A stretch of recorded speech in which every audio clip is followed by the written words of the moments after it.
When you're traveling, you want to make the most of the time you have at your destination. See the most iconic places and some more undiscovered spots.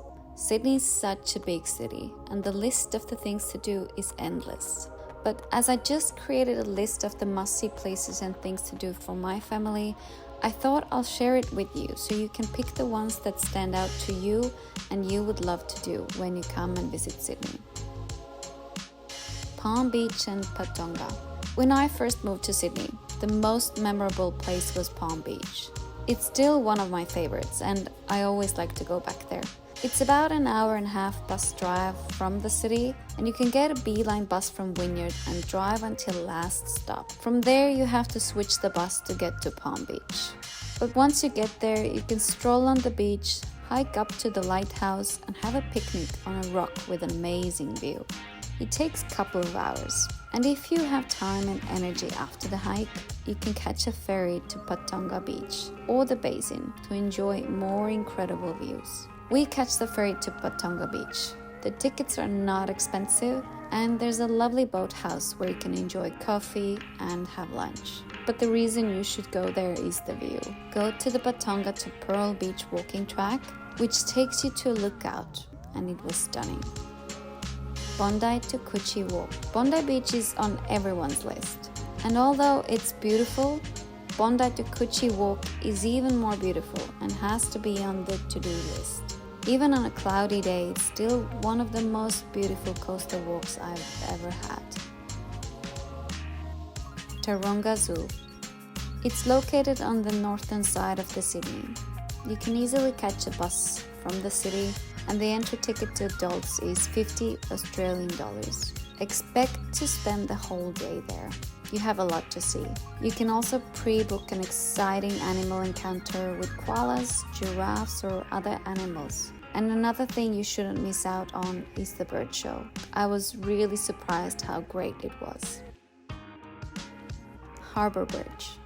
Stroll through the rocks area until you make it to the Harbour Bridge. You can walk across the bridge for free and visit Luna Park on the other side. Or you can have a nice stroll from the bridge to the Opera House. There are many coffee shops, ice cream places and souvenir shops along the way. Right next to the Opera House is the Botanical Garden. Have a nice walk through the peaceful Botanical Garden, enjoy some snacks while enjoying the view, and finish the walk at Macquarie's Chair while watching the sunset. Watson's Bay, Hornby Lighthouse. Ferry rides are a must in Sydney. A short ferry ride away is a beautiful spot called Watson's Bay. Catch the ferry from Circular Quay. From there you can hike along the walking track, swim at the Camp Cove Beach and hike to Hornby Lighthouse. At the moment it is under construction, but hopefully it will be done soon. The views are still amazing. If you're not tired from the day, catch another ferry to Manly Beach. Have dinner at the Bavarian at Manly Wharf, take a walk along the Manly Beach to Shelley Beach, and do a small hike to the lookouts. If you're lucky enough, you may encounter an echidna or see some whales. Blue Mountains is located 2 hours from Sydney, but don't worry, it's quite easy to get there. If you don't want to rent a car, catch a train from Central Station to Katoomba. From there, it's a short walk or bus ride away. Visit the Three Sisters, enjoy the amazing views, and hike to Scenic World. Scenic World. If you want to make your Blue Mountains experience even better, buy a ticket to Scenic World, which allows you to take a ride with the steepest cable car or drive with the steepest train in the world, and hike through the ancient rainforest and explore the Dinosaur Valley. The scenery is amazing and the rides are fun. Ticket is about $50 per person, but you can use it for all the rides and you can enjoy as many rides as you want. Cruise ships shopping day.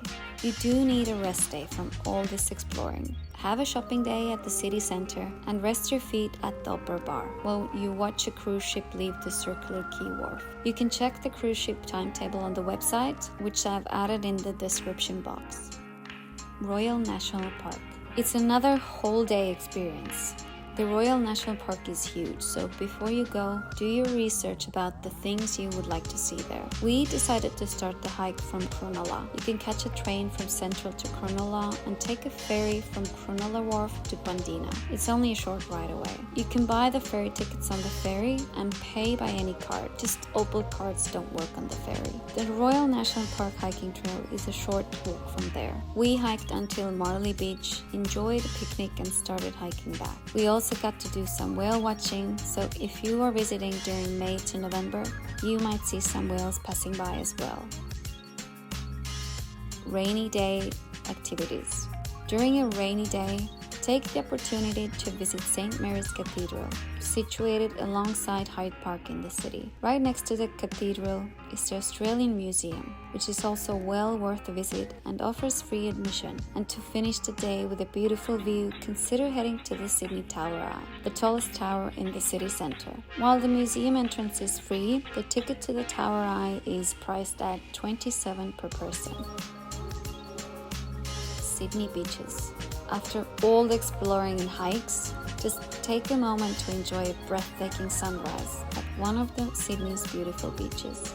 Devote an entire day to the beach experience. Within the city, there are smaller, more serene beaches which are ideal for swimming. Consider visiting the exquisite Balmoral Beach, Chinaman's Beach, or Shelley Beach for a more calm and enjoyable beach day. If you have more time in Sydney to explore, there's a lot more experiences worth mentioning. These include the Barangaroo Walk in the city, the picturesque Balmoral Beach to Taronga Zoo Walk in northern Sydney, the breathtaking Spit to Manly Walk offering amazing views, and a visit to the Government House in the Botanical Garden. I hope this video helps you put together your Sydney adventure list, and I wish you an amazing stay in Sydney.